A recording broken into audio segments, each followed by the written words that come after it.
सीरत अल नबी इस सबक के 3 हिस्से हैं। 1. बाइकाट का खात्मा। 2. गम का साल। 3. ताइफ का सफ़र। पहला हिस्सा, बाइकाट कब ख़त्म हुआ। कुरैश का हर शख्स इस जालिमाना बाइकाट से खुश नहीं था।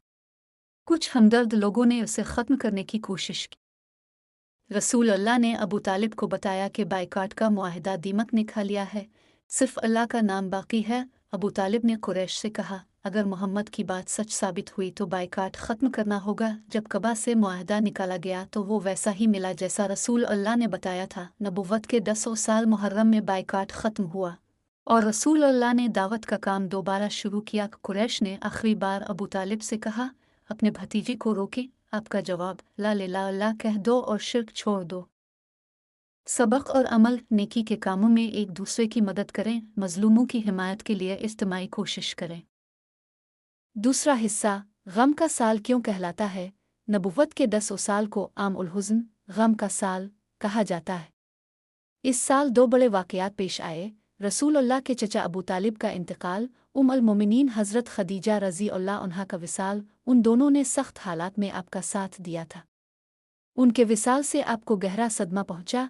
इसके बाद मक्का के मुश्रिकीन की जसारत बढ़ गई और वो खुलम खुला आपको तकलीफ़ें देने लगे। ने हज़रत सूदा बिन्त ज़मा अलैहिस्सलाम रज़ी अल्लाह अन्हा से निकाह किया, जो एक बेवा खातून थी। 2. सबक और अमल। मियाँ बीवी और घर वालों को दीन के काम में एक दूसरे का साथ देना चाहिए। मुसीबतों पर सब्र की आदत डालें, अल्लाह के अजर पर यकीन रखिए। तीसरा हिस्सा, ताइफ का सफ़र। मक्का वालों से मायूस होकर रसूल अल्लाह ने शव्वाल 10 नबवी में ताइफ का सफ़र किया। ताइफ मक्का से तकरीबन 100 किलोमीटर दूर है। आपके ग़ुलाम हज़रत ज़ैद रज़ी अल्लाह अन्हु साथ थे।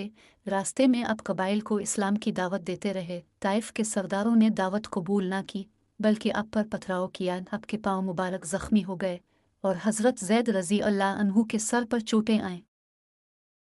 रसूल अल्लाह ने एक बाग में पनाह ली और अल्लाह से दुआ की, ये अल्लाह, मैं तेरी रहमत का मोहताज हूँ। जिब्रील अलैहिस्सलाम पहाड़ों के फरिश्ते के साथ आए और अर्ज़ किया, हुक्म दें तो ताइफ वालों को पहाड़ों के दरमियान पेश दिया जाए। आपने फरमाया, नहीं, मुझे उम्मीद है कि उनकी औलाद में अहल ईमान पैदा होंगे। वापसी पर जिन्नों की एक जमात ने इस्लाम कबूल किया।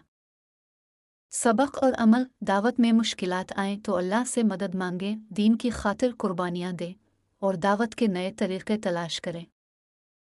कुरान और हदीस। कुरान मक्का के मुश्किल दौर 6-10 नबवी में नाजिल होने वाली सूरतें।